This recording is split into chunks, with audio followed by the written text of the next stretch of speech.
Hi, I'm Pamela Slim, and I'm about to have a productive conversation with Mike Vardy.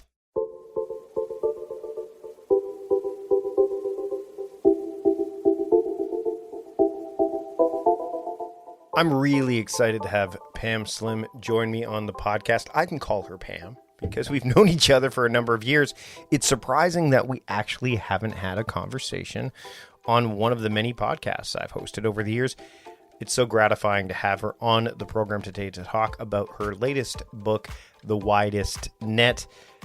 I started to pore over it on my Kindle while I was traveling, and boy, oh boy, there's a lot to get into there. We cover the gamut, and we kind of dance all over the place, kind of like a conversation would. So let's just get into it. Here's my conversation with Pamela Slim, a productive conversation at that.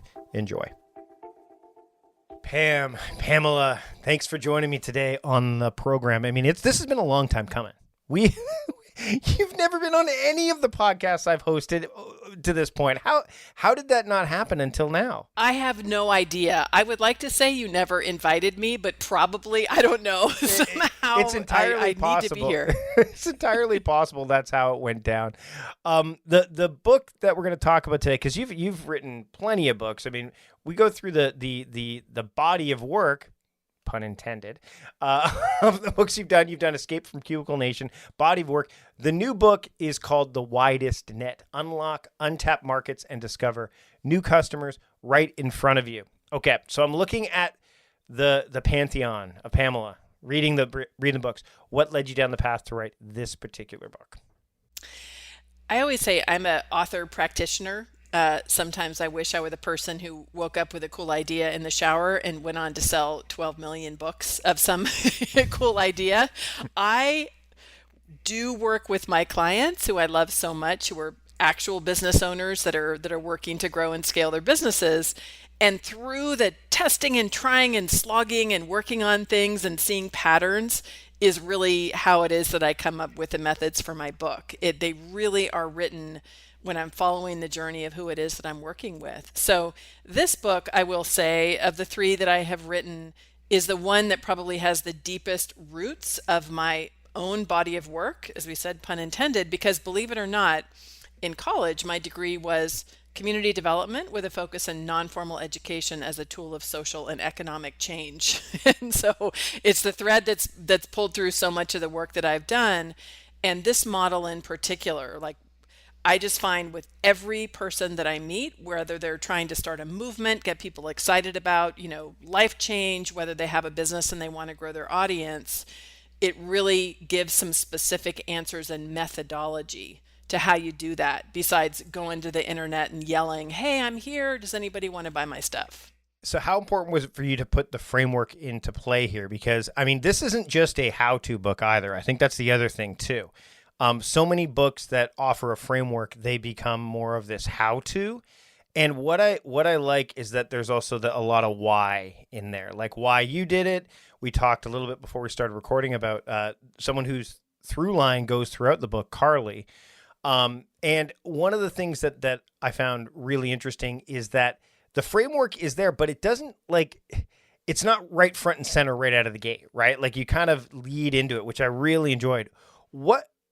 Putting together the framework, the Widest Net framework, how was that born? Like, how long did that take for you to finally kind of crystallize into something that you could say, okay, now here it is in book form? I know you work with clients and stuff like that, but this seemed to be the time to say, okay, you know what? It's not just for the people I work with intimately. It's now for a wider, oh my God, the puns are coming out like crazy, audience. Yeah, this book, as I said, I really did base it off of a couple primary things. So one is a framework that I've used through the years with doing specifically community building and organizational engagement. I've been in business actually 25 years. So this is a year of fives for me. I turned 55. I had 5 years at the Learning Lab and 25 years in business. And there are some organizing principles that are ways in which I was taught a long time ago to really do highly relational and especially grassroots community-based organizing that I've applied in many different areas. So I just always want to acknowledge that there's like a source, an academic source of frameworks that I looked at. And then in particular, up to about, let's see, 6 years ago is where I really began to want to kind of quantify this process and look at what the steps were. And I did a 23 city tour in 2015, which I believe, did you attend the one that I did in No, Vancouver? I couldn't. I was That's going right. to We go. like was We a just near missed miss. each other. Yes, Okay. exactly. But I did this with a wink to your fellow Canadian Scott Stratton, who talks about unmarketing. I called it the Unbook Tour because before writing the book, I wanted to go places where I had done book tours before and really notice as I introduced the core framework. I had developed a bit of a skeleton of what the framework was, and I really wanted to get the feedback and reaction from people to see what were the areas that were clear, what was not clear, what were salient points.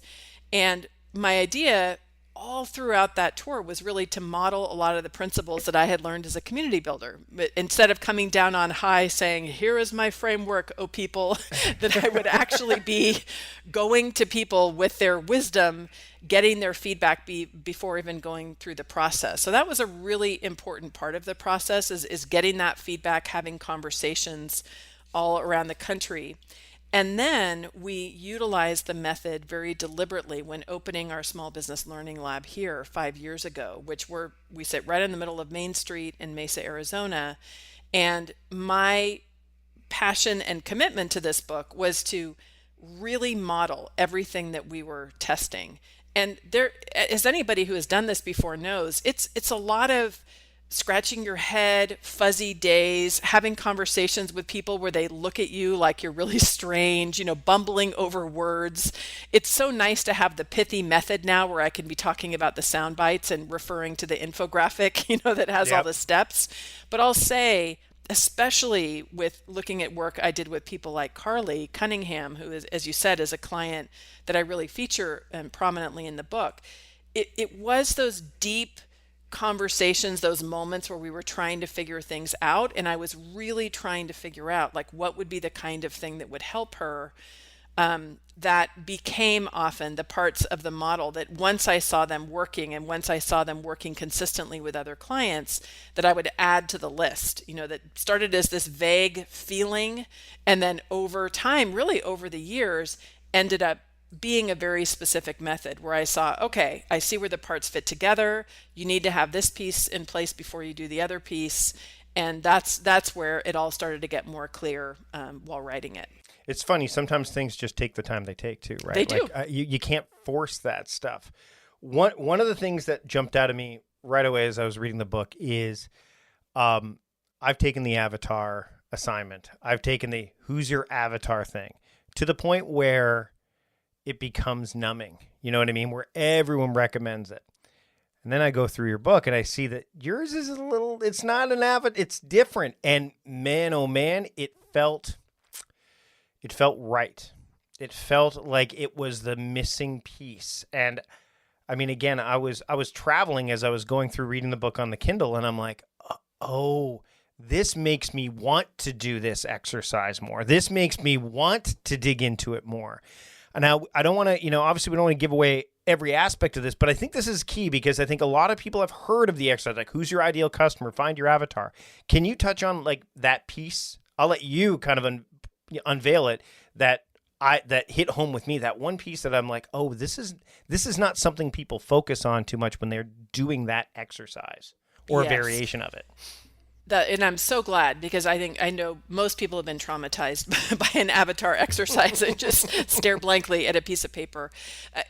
Susan Beyer is an expert that I reference in this chapter, and she by profession is an attitudinal segmentation researcher. And what that means is for a living, she does research specifically on how attitudes of different business owners really drive buying decisions. Her main clients are digital marketing agencies that have, of course, big companies and brands that they do work for. And what I love so much about her approach that I learned by connecting with her in person here in Phoenix, and then I ended up actually being mastermind partners with her and our friend Chris Lee for about 5 years. So I was just really deeply immersed within her methodology. And what I realized, because it is so research based, like now based on just thousands of different data points, probably hundreds of thousands of data points that she has with clients, is it doesn't skip over the step that probably you agonize with, which is where people go directly to demographic factors. Like we'd say, Mike, well, do your folks like, do they ride Vespas and do they like almond milk in their coffee or coconut milk, or like, do they live in Vancouver or Mesa, Arizona? Some of these demographic components can be important, but we have to first anchor it really ultimately in what is that kind of problem or challenge or aspiration that your client is trying to make. And yes, we have talked about problems in business, right? Create a business to solve a problem for a long time. What I love about Susan's method is that it makes it really specific in the way that you understand like who you're connecting with. And it truly is the key to then unlocking so many of the new audiences that you find once you get to the chapter about ecosystems and watering holes. Which is what I'm going to get to next, because I've heard the first time I heard about the ecosystem, because I've heard about funnels, and funnels are another thing that people spend a lot of time and energy on. And as you're listening to this right now, you're thinking, Mike, productivity, how is this related to time management? I'm like, because you can waste a lot of time doing the wrong things and it becomes unproductive. So, for example, people talk about funnels and the ladder and all that stuff. And I remember Mike Morrison talking about the ecosystem at a conference I spoke at, Chris Ducker's Tropical Think Tank. And that ecosystem fascinated me because most of the things that I try to work with, and I know that's something that you've touched on as well in some of your other work that, leading up to this point, is this idea that it's not a one and done proposition. It's a journey. It's an ongoing thing. So I do want to touch on the idea of the ecosystem and the ecosystem wheel, because I think what that does, it doesn't just do this, I think, for customers and for the clients you serve, but I think it also fuels you. I think it fuels the person putting it together, because it's self-perpetuating to a degree, like it gets the flywheel going. Can we talk about the ecosystem and why ecosystems are so valuable? For sure. The big idea, I think, juxtaposition as we look at ecosystem is really this framework through which I'm talking about building an audience. Is the contrasting idea is really this idea of an empire, where it's about positioning yourself as the sole expert. We literally talk about building an empire in business, crushing competitors, right? Lots of fun, very crushy, domineering kinds of language. And I don't mean to cut you off here, but Jeff Goins comes up in this book. And as soon as I read about Jeff's chapter, I'm like, because that's kind of, I think, how it felt that it was going for him. Like this big empire. And it got to the point where like, I don't want to do this, right? And Jeff's changed tack. So again, like, I don't want an empire. And when I saw that, I'm like, this sounds so much more appealing. Well, yeah. I mean, some people love it, and that's okay. That's like people, we all need so many different metaphors if we think about the different types of businesses and personalities of business owners. So where there are people that resonate with that, that is awesome. And we know there are ways in which you can really position yourself as if you have all the answers, right, to your clients' problems. Personally, I think as much as I work, as smart as I try to be every day, I could never ever completely solve all of my customers' problems. You and I are an example of what I talk about in an ecosystem of peanut butter and jelly partners, right? PB&J partners.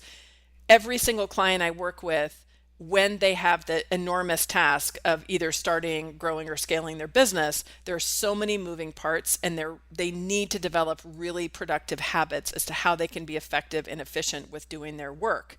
I imagine as your clients are doing their work and being effective and efficient, they also need strategic advice for what is the best way to build a business. So with us, we can and probably do share some core audience where they're going to each of us for a different reason, but it's all related to probably having, for example, a thriving business that's designed just the way they want, like a happy, productive life where they have time to do the kinds of things they want to do. And in order to do it, when you look at it through the lens of an ecosystem, if we think of maybe, one of the listeners you have who can resonate with both the information that we're both sharing, they probably already are going places in their ecosystem. And by places, I mean, I have 10 segments actually within my ecosystem wheel model in the book. But strong examples could be associations. They may be, a CPA who's interested in being much more productive, but they belong to an association, of CPAs where they get CPA specific information. They listen to podcasts, they listen to TED Talks, they go to certain media hubs in order to get access to information. They use technology. One of the amazing doorways into new audiences that I know I've learned in my own work is all the amazing tech companies that create technology that allow us to do our work also sometimes have millions of customers who I know for me as a business coach is a natural audience. So when I partner with them, it can really expand my audience. So it's really looking at this idea of who are the other people who are contributing to solving the problem or helping your ideal customer achieve their aspiration. And our job strategically at first is to choose the right kinds of partners so that when we do take action, it's very deliberate and it's really well thought out, that you've identified some places where you're likely to have the greatest number of ideal customers, partners, and sometimes sponsors. So when we talk about casting a wide net, I'm going to circle back to something that's mentioned earlier on in the book. Sometimes when you go really wide, you find things that you really, really want, but then you also find things that are not so appealing to you.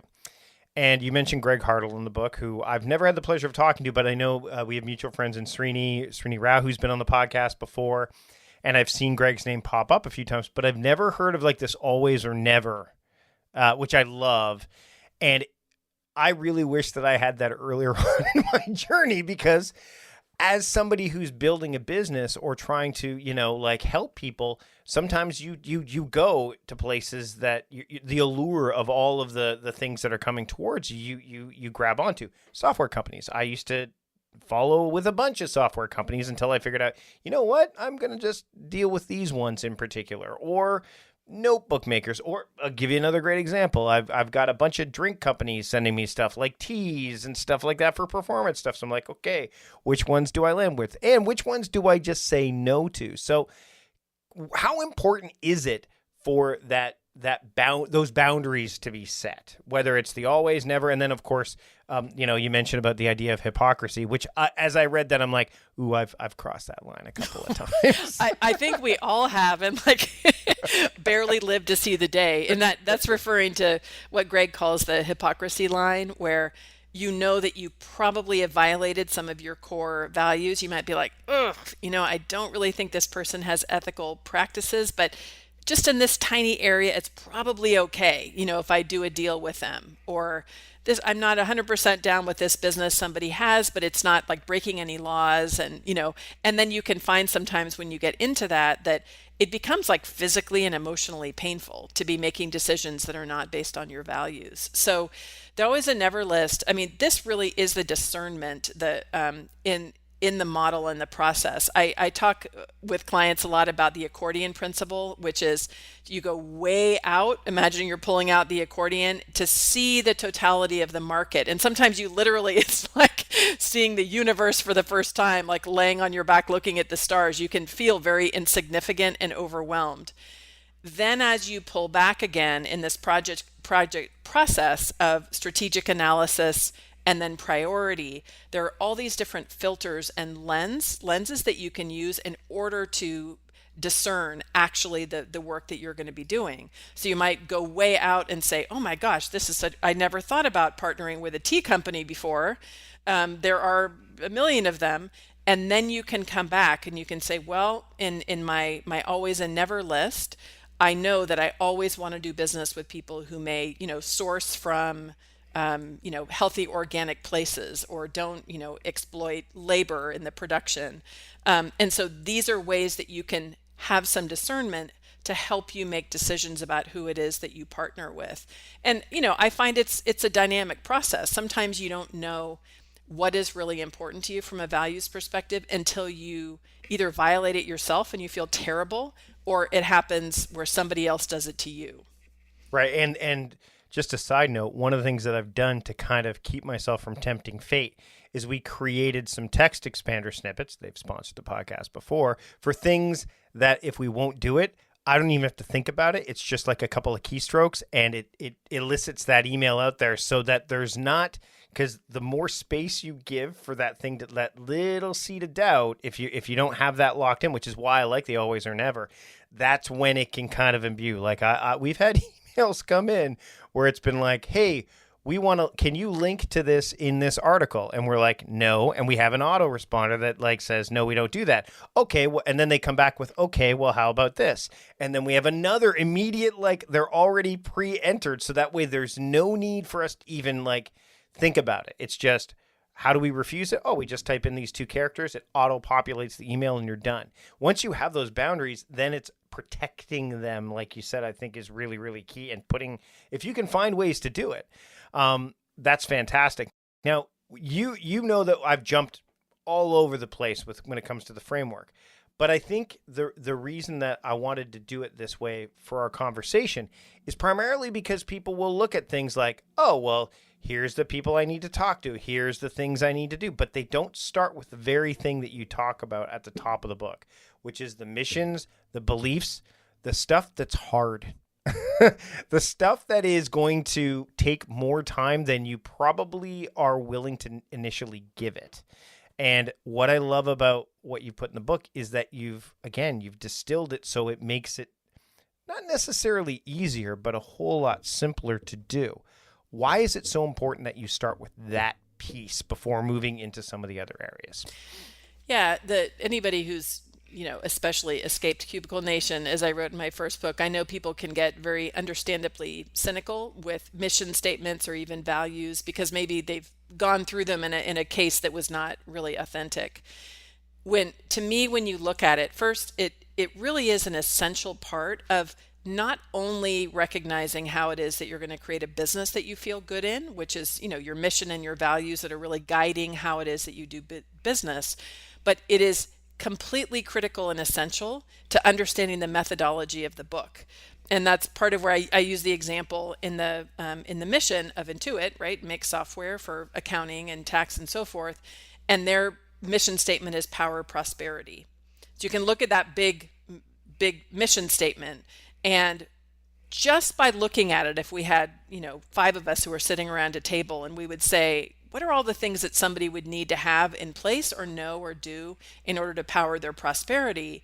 They might need money, mindset work. They need bank accounts. They need retirement accounts.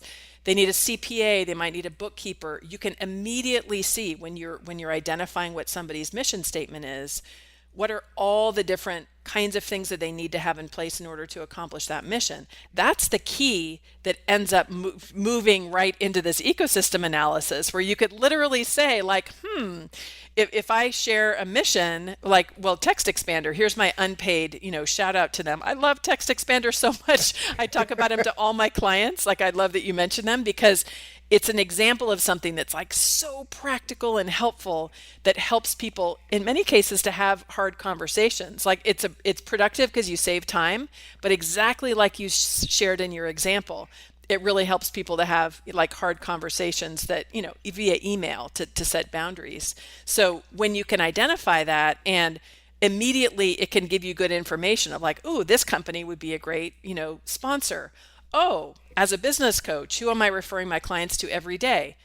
Intellectual property attorneys, CPAs, Mike Michalowicz and Profit First, like all these different places, which then naturally become the place where I can look to for cross promotion, me to be a guest on a podcast. So yes, it does make a lot of sense for you as the business owner to have a deeper reason and a purpose beyond making money. We love money. Money's great. Keeps things flowing, allows us to grow. Nothing wrong with money.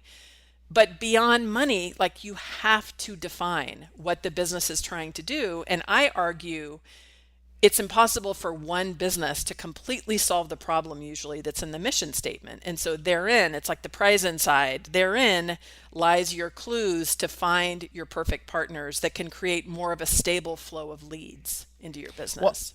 Well, and again, further to that, I think that like I used to be the guy that would know a lot about apps. I still do. I don't want to be the guy that has to keep up with all those apps. Not anymore. I've gone down that path, but I know lots of people that do. And so I will definitely connect. That connection matters. You mentioned Mike Michalowicz, who has been on the program. Well, I interviewed Jesse Meekum, who runs You Need a Budget. We talked about in both conversations, I mentioned them to each other because I happen to use the profit first methodology. Inside, you need a budget, and we use it both personally and professionally. So there's a lot of lines that can be connected.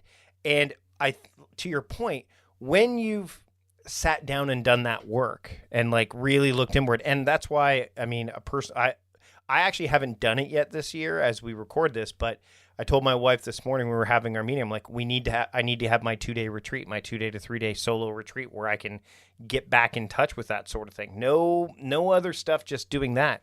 That time is so incredibly valuable, and it pays off in so many dividends, especially not just with like you said, the values, the mission, but the relationships that you forge. And Pam, you are somebody who I've known for a number of years that has forged some fantastic relationships. It's throughout the book. You talk about Wes Kao, who's built Maven, and you talk about, again, Jeff Goins, who we both know. Relationships kind of bookend. They're as you go through the book, the relationships come up again and again and again.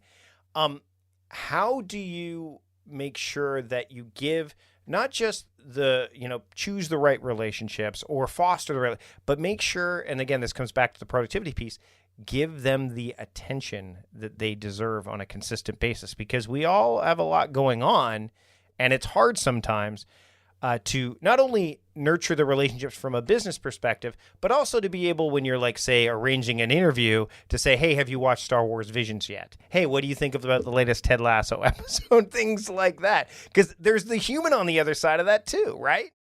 Yeah.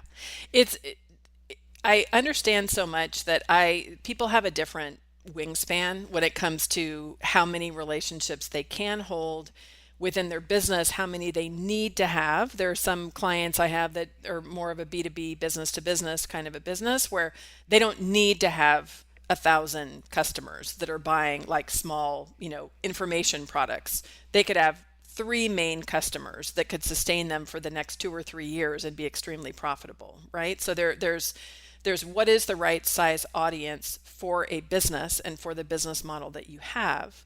And then I think it's for the business owner of recognizing, who are you by nature? How are you wired? And based on that and what your business needs, then how can you be really thoughtful and strategic and effective and efficient in building networks? One of the factors that was such a great influence to the work that I do is I work with Susan Cain, who wrote the book Quiet, about the power of introverts, for about 18 months, and was really with her in the early stage of building the Quiet Revolution. And I am an extrovert. I would say a raging extrovert, if I'm honest. And yet my entire family of origin, my birth family, mom, dad, sister, and brother, and actually my bonus parents as well. Like, I have step parents, and they're all introverts. My entire family, my husband, my kids, are all introverts, so I'm the only extrovert. And it was, even being surrounded by so many amazing introverts, it was so helpful to look at some of the art and science about connections and the things that can be really effective for folks who identify more introverted to build relationships and those that aren't.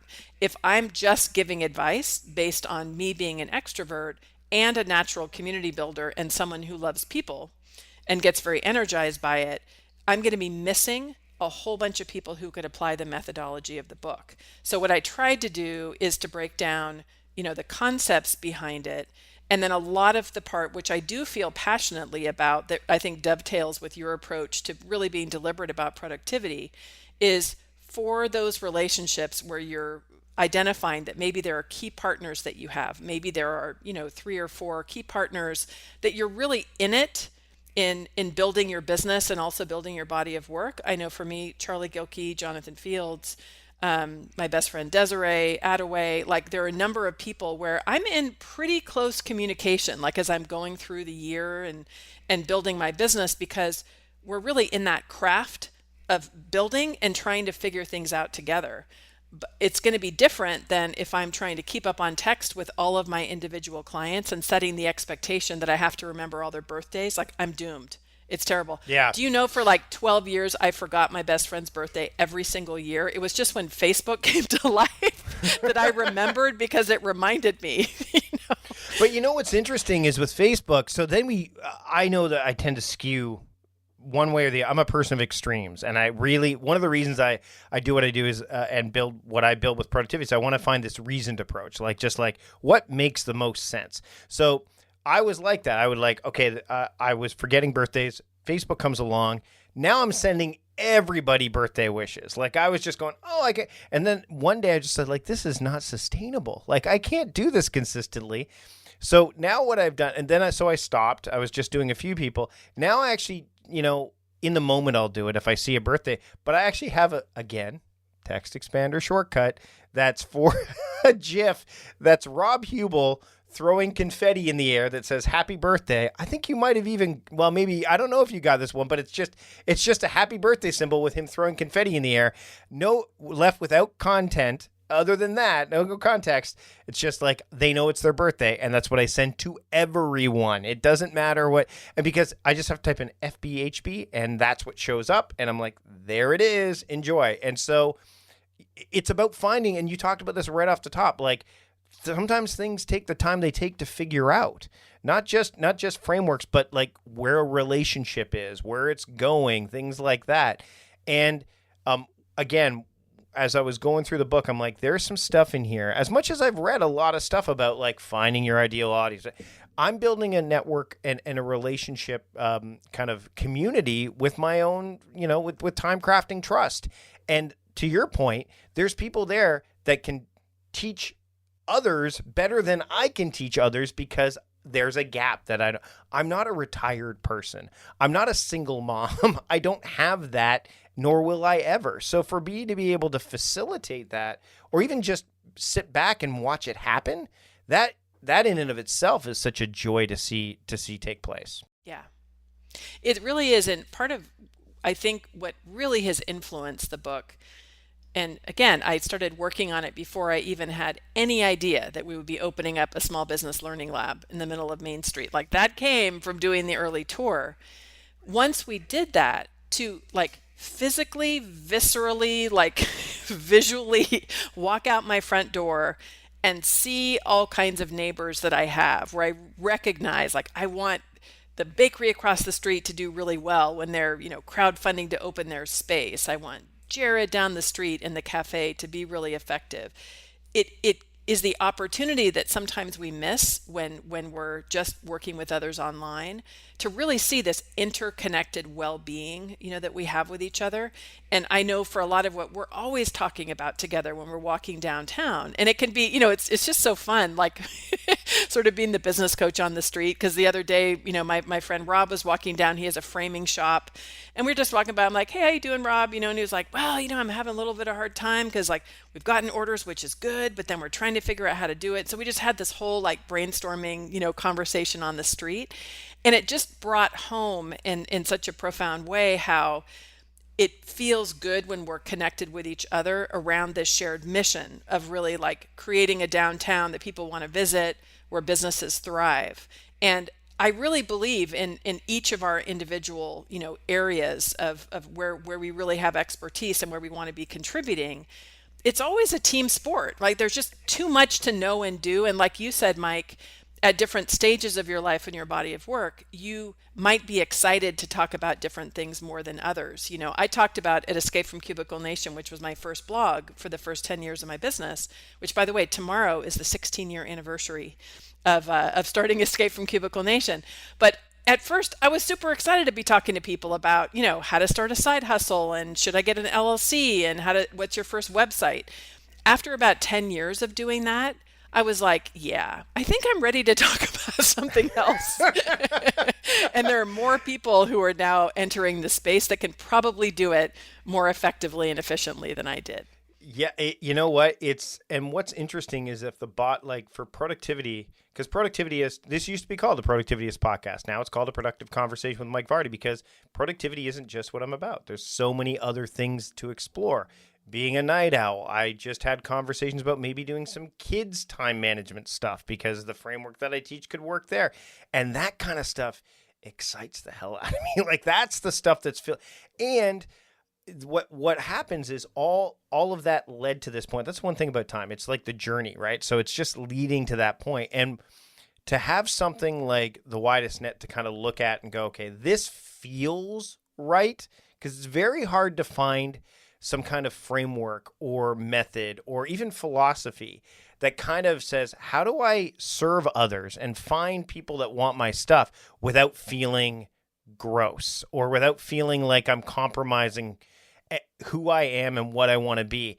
And the way you've put this book together really landed that, I think. So I think that can't be, overstated enough. The book is called The Widest Net: Unlock Untapped Markets and Discover New Customers Right in Front of You. Pamela, before I let you go, what's one thing when they pick up this book it's like a simple action, and you talk about like the tiny wins, like the tiny marketing actions, right? Like those things. What's something they can do right away that's going to like kind of light a spark a bit and get them going in the right direction? What's the first thing they can do? Like we said, I really wrote the book so that people can pick it up, because people read books now where they don't necessarily read from beginning to end. So hopefully, like if they pick up a chapter and read it on one particular part of the model, I'm hoping they can really get value. Part of one exercise we talked about earlier that I think is a great like Kickstarter just to get people excited is this idea of peanut butter and jelly partners. And so if you've been in business, you have, paying clients, and you can just ask your favorite ones, because your favorite ones, are aligned with your values and are really bringing out your best and are the kind of people you love to work with.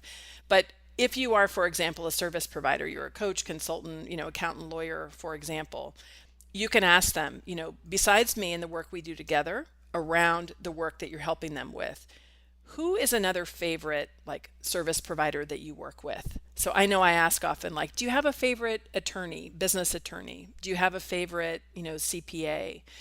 And if you can get a couple examples and then set up like just a 15-minute quick get to know you call that I talk about in the chapter on seeding, with Heather Krause, another Canadian. I'll have I featured a lot of Canadians in this book, not just for you, but where you set up that conversation with the only purpose is just to get to know the person better, and maybe just ask them, so tell me more about your practice. Our mutual client, introduced us to each other. Tell me about, what do you love about it? What do you specifically do? Just spend the time to get to know each other. That in and of itself, I can't tell you how many times clients have done that. And then you naturally just find ways in which you might start to refer each other, or like to have more of an in-depth conversation. Sometimes it leads into, doing a joint webinar or, teaching a class together or something like that. I think that process of just discovering that there are some other people right close to you, as I say in the subtitle, like right in front of your face that you just have never taken the time to ask, that might be good peanut butter and jelly partners, that can open up some windows of opportunity. And then that might incite you to go to the very beginning of the book and do the methodology from the beginning, because it is important to do it in order. Well, and I think the other thing too is when you connect with someone like that and it lights a fire, like it sparks you, there's an energy there. Like, yeah, that's one thing that I found. Now, I'm part of a co-working space now that I go in maybe half of the time, but the people, there's an energy you can't deny. You can't get that from online. I mean, we've hung out at conferences before, and there's an energy there that you just cannot replicate online. So to be able to do that right in your own backyard, I think is really, really powerful.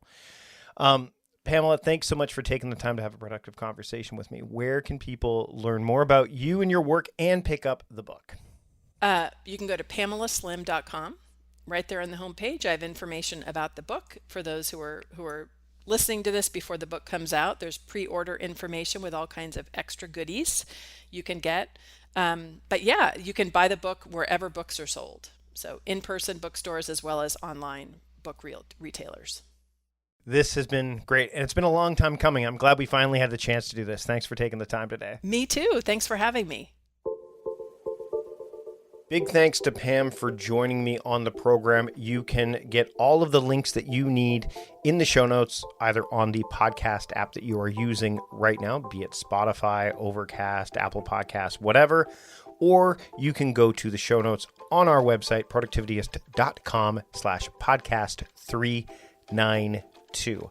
I'm really excited not only to bring you this episode, which you've just listened to, but also next week's episode where I am going to be having a productive conversation with Eric Partaker. So there's so many more coming down the pipeline. The way you don't miss an episode, the easiest way is to subscribe to the podcast. So if you have not done that already, make that happen today. Make that the next action that you take. That way you can listen to the widest scope of episodes possible. Not just the ones coming up, but all of the archives as well. That's it for this episode. Until next time, I'm Mike Vardy, the host of A Productive Conversation with Mike Vardy, reminding you to stop doing productive and start being productive. See you later.